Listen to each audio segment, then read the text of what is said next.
Hindi pa rin tumitigil ang mga aftershocks matapos tumama ang 6.9 magnitude na lindol noong pong nakaraang Martes ng gabi. Pero ang mas nakababahala po ngayon para sa mga residente ng isang sitio dyan po sa San Remigio ay ang biglaang pagsulpot po nitong mga sinkhole na meron pong dalang panganib para sa mga naninirahan malapit dito. Agad naman nagpaalala ang FIVOLCS na dapat maging mapagmatyag ang mga residente, lalong-lalo na sa mga lugar na may makikita ang pumbitak sa kalupaan at mga gusali. Kunin natin ang live report mula sa Bugo City sa Cebu Province, si Erlo Bringas. Erlo!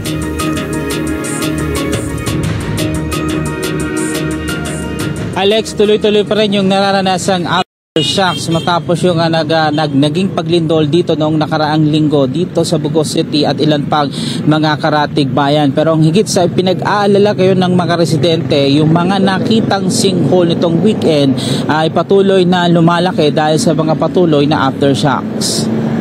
Mistulang sinorpresa mga residente ng Barangay Manyo Sitio Sansan sa bayan ng San Remigio sa Cebu. Halos kainin na kasi ng bakura ng lupa ni Mang Saldi sa tindi ng uka o sinkhole at unti-unti pang lumalawak ito habang patuloy raw ang mga aftershocks.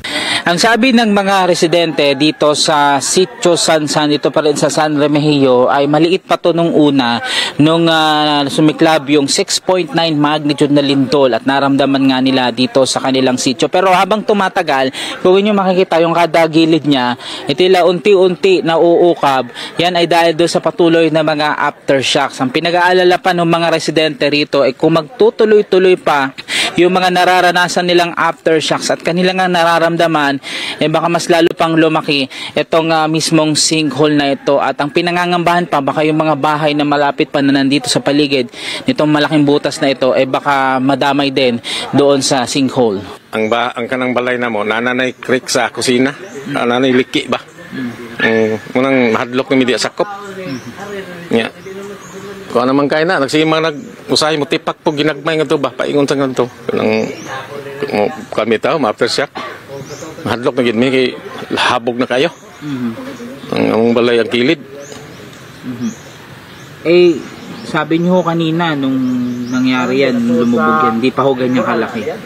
Hindi pa, pero kining ni ara mo'y napuno. Pero kanang kuana sa pagka-buntag, mamao na na pitaw. Taas na nga ito. Kini napuno na ni pagkasunod-sunod adlaw kini. Yung sa pikas. Habang nag-aftershock, parang nadadagdagan. Napunan siya Silbi. Sige aftershock. Ano nararamdaman nyo ngayon eh? Kasi ilang araw na may mga pagyanig pa na nararamdaman. Mahadlok yapon mi ay. Katog yung paglinog diya kay patig yung kusuga.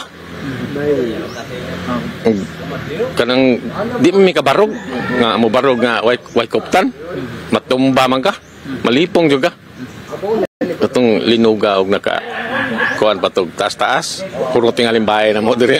Sa isang bahagi naman ng sitio, kita naman ang bahay na yan na nasa ilalim ng napakalaking bitak sa lupa. Ayon sa may-ari ng bahay na si Mang Arsenio, sa tinagal-tagal niyang nakatira sa probinsya, yan ang unang beses niyang naranasan ng lindol na kung saan lubhang nagkaroon ng pinsala ang kanilang tahanan. Eh, nung nangyari ho yan, ganyan na ho ba talaga kalaki yung naging bitak? Ganyan na ho kadako yung bitak? Dako na. Mabuti na dako ng lungagin. Eh, anong nararamdaman nyo yung bahay nyo nadamay doon sa malaking bitak na yan? Yeah. Anong nararamdaman? Nararamdaman ko dito ng aking bahay, leaking na. Leaking na akong bahay. Pupuntahin ko doon. At ako dito, tutulugin.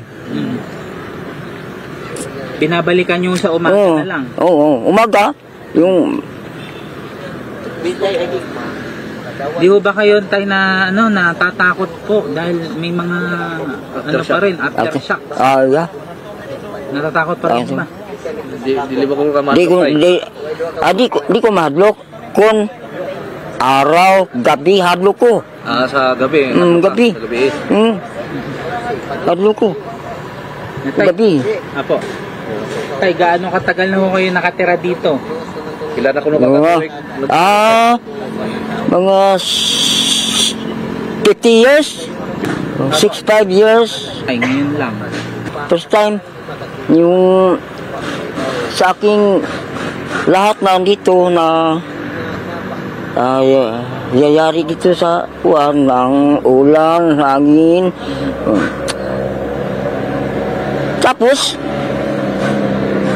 ng gabi, yung ng liki ng gawas ko.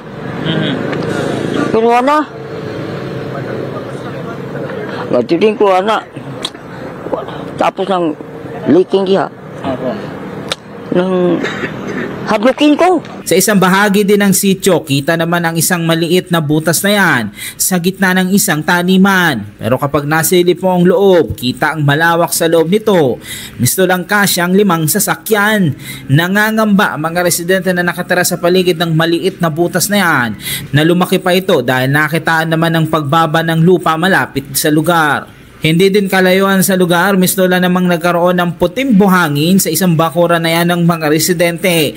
Matapos magkaroon ng pagbulwak ng tubig sa isang parte ng lugar, makatapos ang naging paglindol. Ito uli yung isa sa mga butas na sinasabi ng mga residente dito sa sitio Sansan, Purok, Mulabe 2. Ayon sa mga residente rito, nung nangyari lindol, biglang may sumabog na tubig dito. At kung inyo makikita sa paligid ko, puti na yung lupa. Ayon doon sa mga residente, yung sumabog na tubig may kasamang mga puting buhangin at ito nga ang resulta.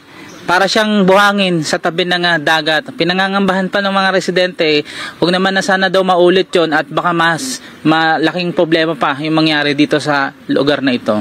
Ayon sa mga residente katulad ni Meljen, bigla na lang nagkaroon ng pagsabog sa parte ng lugar na yan matapos lumindol nung nakarang linggo na kanilang ikinabahala. Hindi lang yan kundi may isa din silang nakita pang lumitaw na butas na merong din tubig din sa loob nito. Ang kulay ng lupa talaga dito, ang natural, brown. Pagkatapos ng lindol, nagagano na. Galing yan sa ilalim, kasama yung tubig, yung buhangin. Ayon sa barangay kapitan ng Barangay Banyo, napuntahan na sila ng Mines and Geosciences and Bureau. Na-assess na rin ng mga otoridad kung nasa ilang sinkhole pa ang naglitawan at kung gaano kalalawak ang mga ito. Sa ngayon, meron pang binalidate nila. Tingnan nila muna na maigi. I-scan pa siguro nila. Yung report nila nga, mag-ingat muna. Oo, maraming natakot dito. Kasi baka bumaba yung mga lupa dito. Yung mga bahay-bahay dito, meron lang nakita ng mga sinkhole malaki. Ngayon, wala pang assessment po. Kasi nabisi sila sa pagmigay ng mga food packs po. Nag-alis sila na lang nag-decide na mag-alis sila. Opo. Delikado eh. Opo. Pero kung halimbawa wala silang matitirahan, open naman ho ang... Meron naman ng local government unit dito na nagtayo sila ng tent city para sa mga evacuees doon sa aming LGU. Patuloy naman ang babala ng Philippine Institute of Volcanology and Seismology of PBOX sa mga residente ng Cebu matapos matukoy ang fault line na nagdulot naman ng malakas na lindol sa Bugos City nitong September 30. Inirekomenda naman ng PBOX ang 5 metrong zone of avoidance o layong dapat iwasan mula sa trace ng Bogo Bay Fault, ang fault line na nagpasimula ng magnitude 6.9 na lindol sa Bugo. Ayon sa PBOX, natukoy ng kanilang quick response team ang online extension ng nasabing fault sa Sitio Look, Barangay Nailon.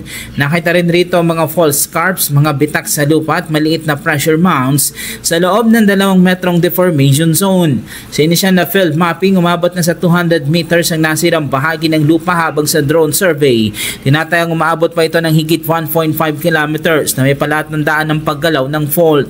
Maaring magtuloy-tuloy naman ang mga aftershock sa loob ng ilang linggo hanggang buwan ayon sa PBOX. Ang mga ito ay nasa pagitan ng magnitude 1 hanggang 5.1 kung saan karamihan ay mahinang pagyanig at hindi ramdam ng mga residente. Dagdag pa ni Bacolcol, patuloy na lumilit ang bilang at lakas ng mga pagyanig habang nagpapatuloy ang pagbaba ng enerhiyang naiipon sa Bugo Bay Fault. Paalala ng PBOX, dapat pa rin maging mapagmatsyag ang mga residente lalong-lalo na sa mga lugar na may ground rupture sa bitak sa lupa na dulot ng paggalaw ng fault. So Samantala Alex, kabuang 7,000 o hindi na bababa sa 7,000 yung aftershocks na naranasan na mula pa noong nakarang linggo dito sa ilang bahagi ng Northern Cebu. Matay naman sa ulat ng NDRMC and confirmation nila, nasa 72 na yung mga nasawi dito sa nangyaring lindol na ito dito sa Cebu. Gagawin naman ng Mines and Geosciences Bureau yung pag-a-assess sa magkasusunod pang araw para matiyak kung magiging safe pa ba yung ilang mga lugar na nakitaan ng sinkhole o kailangan ng palikasin din yung mga residente na nasa malapit pa doon sa mismo mga nakitang sinkhole, Alex. Okay, maraming salamat sa iyo, Erlo Bringas, mula dyan po sa Bogo City sa Cebu. And happy birthday sa iyo, Erlo. Thank you.